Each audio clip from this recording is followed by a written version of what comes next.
Have you ever ridden an e-bike before? It's really easy, a lot of fun, without breaking a sweat. But the problem is, with an e-bike, it's really expensive. They tend to go upwards from €1,000 or even more. But now with Wheelie, you can turn your old bike into an electric one by only swapping the front wheel.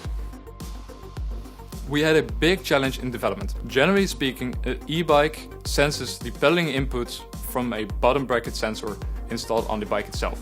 But Wheelie needs to figure it out on its own. And we did it. What makes Wheelie extremely unique is its software. The software adapts to you. The only thing that you have to do is just a really small test ride in order to calibrate all the systems. From that point on, complicated algorithms will start calculating the required power output to make your ride as comfortable as possible. Wheelie also has Bluetooth and GPS connectivity. The GPS is being used amongst other things for theft protection.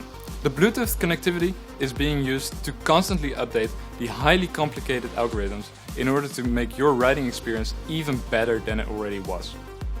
We've been developing for more than 2 years now in order to make it as simple and as easy to use and install.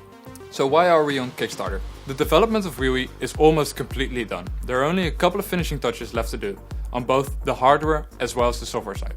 And from that point on, we can start production. So by backing us, you'll help us make it possible to finish Wheelie so that you can experience Wheelie on your own bike.